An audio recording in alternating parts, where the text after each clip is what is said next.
Welcome. We are looking at Resident Evil Village on the Xbox Series S. This game has been optimized to take advantage of the next generation systems from the ground up, but it is still rooted in last generation as it's available on the Xbox One and the PS4.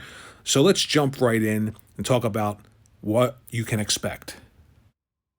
There are two modes that you can choose from in Resident Evil Village on the Xbox Series S and the Xbox Series X. One is a quality and one is a performance mode. In the quality mode, you're getting 4K 60 frames per second with ray tracing on the Xbox Series X, and on the Xbox Series S, you're getting 1440p at 45 frames per second with ray tracing. Now, here is the caveat. They say 45 frames per second, but if you do a little research, you'll know that it drops to the mid 30s and then goes up to the mid 50s sometimes. It's an unlocked frame rate. And to be honest with you, as I play through it with the ray tracing on at 1440p, there are instances where you do notice it, but you'll only notice it if you actually try out that 60 frames per second mode as well.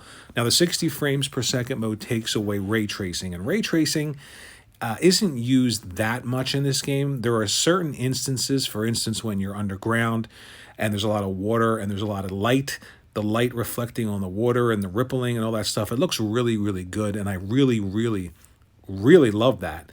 But when you try it in the 60 frames per second performance mode, it does make a difference in terms of the gameplay. And there is a lot less texture loading and popping that happens at that ray tracing 1440p mode. So it's really up to you. If you have the Xbox Series X, you're going to get everything with no slowdown whatsoever. And if you have the Series S, it is still a fantastic looking game as I'm playing it here. And I'm playing it with ray tracing on throughout this video.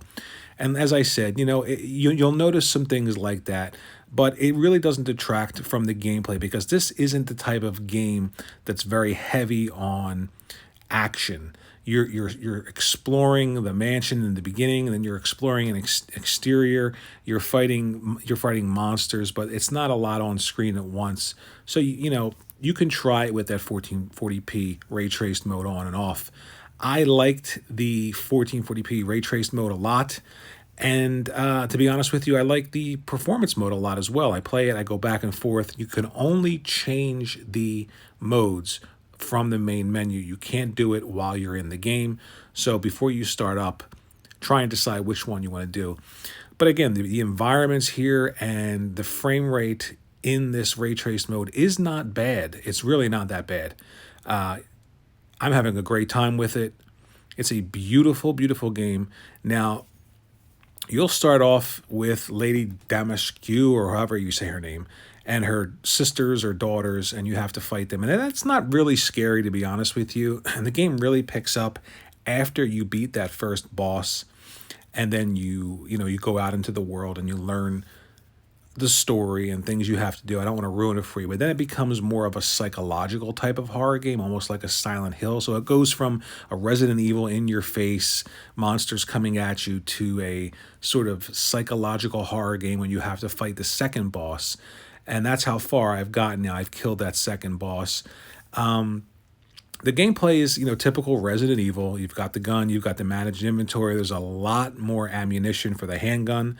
And it's not that difficult, to be honest with you. Now, I'm not playing it on the hardest difficulty, but I do think that it's not a very hard game. But it's starting to pick up. It started off very slowly, and I really wasn't sure if I liked it or not. But I think it's paying homage to all the different types of Resident Evil. So that first boss, Lady D, and her sisters or daughters, whoever they were. It feels like old school Resident Evil. They're following you through the mansion, stuff like that. And then you get to the second boss and it starts to change up. Again, the style of horror, it's more psychological. But, playing the game on the Series S, I'm noticing it just looks really, really good. I mean, graphically, I don't see any issues. I know it's not native 4K. And, when you think about what you're getting for $299, you can get 1440p. And then you have your television if you have a great TV. And how it helps with the display technology and things like that.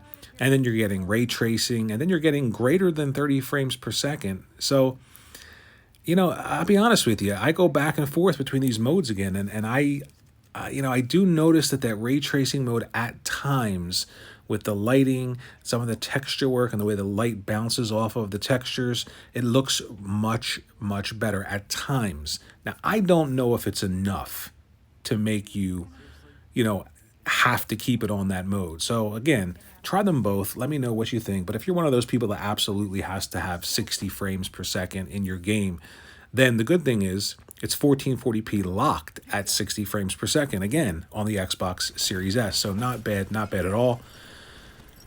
Really having some trouble here. And you can see, I mean, you really can't see, the high dynamic range or the ray tracing and stuff like that. But I mean, like right here, the lighting on the character and the way it comes through and it bounces off of everything. It looks really, really good if you have that ray tracing on. And it's instances like this where it kind of sells itself with that ray tracing mode, in addition to that, unlocked frame rate. And then there are other times where you're kind of like, I really don't need ray tracing. It's not being utilized heavily in certain scenes, and I want that 60 frames per second. Let's jump ahead. The exteriors are incredible. I love it. And like I said, in the 60 frames per second mode, you're going to notice almost no pop-in at all. In the ray trace mode, I'm noticing some textures load in a lot slower. And again, it's pushing the Series S.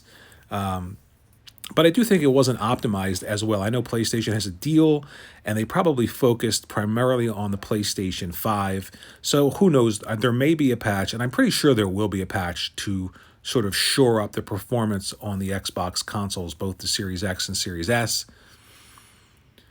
But again, at the first part of this game, it's sort of like almost like Underworld, the movie, where you're fighting, the Lycans and the werewolves and stuff like that. It doesn't really feel Resident Evil like. It's not very scary, but I think it's deliberate. You have to play through it. And once I got to that second boss, it really starts to become, like I said, almost like it goes from an in-your-face horror movie jump scare to a psychological thriller.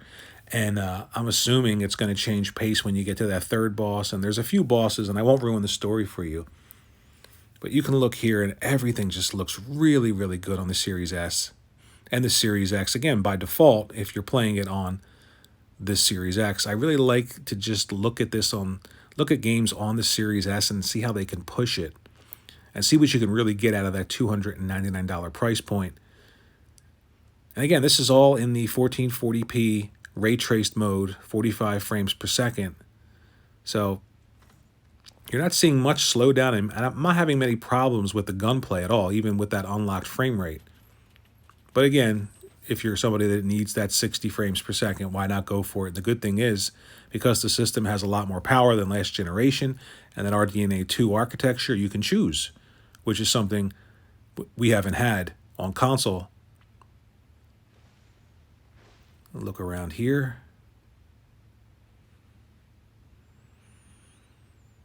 And what's really, really cool is, you would think that Lady Dimitrescu, if that's how you pronounce her name, she was like the main protagonist in this game, but I don't want to spoil anything, but really, really she's not. At least so far. But again, who knows? She may resurface as the game progresses. Nice little light source there, the way that it's playing off the wall and the snow. Yeah, this just feels really, really good. Again, it's an unlocked frame rate, but I'm not experiencing that many issues. And I know Digital Foundry does the deep analysis and, but I don't think most people in general would notice it. I really don't. I think if you're somebody who's into it, like right here on the ray trace mode, you can see the reflections on the floor, the way the light bouncing off of the wood and all. It does look really, really good, especially when there are effects on the screen like this. And these vampires are just incredibly cool in the game and pretty scary, but not as scary as when you get to the second boss. That's when it becomes like a psychological horror game, and I love that. But this stuff is cool too. You start off in the mansion almost like, Resident Evil 1. So it does feel like they're paying homage to all of the Resident Evils so far. And as I said, I've played it through the first boss, and then I beat the second boss. and now I'm going for the third boss. So I've gotten a feel for the game, and it does take a while to grow on you in this first section. Boy, she's big, isn't she? And graphically, in this room here, this is her like bedroom. That's when I noticed, you know, the ray tracing with the fireplace and the way it was bouncing off the floor and the way it bounces off her face here, the behind her. A lot of good detail here on the Series S. And the facial animations are incredible. Starting to go a little stale. Then let's devour his man flesh quickly, Mother. I am the one Oof. who captured him. Now, daughters. First, I must inform my Miranda. Yeah, I mean, the Series S is just, you know, it's... I'm not disappointed at all. I mean, I'm really not. And I be honest with you, I'm not noticing the fact that it isn't native 4K. And I'm sure I'm not saying that native 4K isn't better. It's definitely better. And I probably would notice it if I had it hooked up and I can go back and forth. But for most people, this is a great game, and it's optimized fully for the Xbox Series S and X. So if you have a Series S, you have everything that its big brother has. You've got the ray tracing, and you know, you've got the frame rate without the ray tracing, or you can go 1440p again with a 45 frames per second game that drops to like 35 and sometimes goes to 50. Not that big a deal. I don't think it's that big a deal. I'm not having a hard time at all playing this game. Absolutely beautiful, right? At some points, it's a dark game. It definitely is a dark game at times. Lighting here looks really, really good. So either way, you've got a great game optimized for the series consoles. I think it's a phenomenal game, and it looks great on the Series S. Load times are around 7 to 8 seconds, which is incredibly fast on the Xbox Series S. So this game has been optimized fully to take advantage of your Xbox Series consoles, and I would recommend checking it out. Thanks for watching.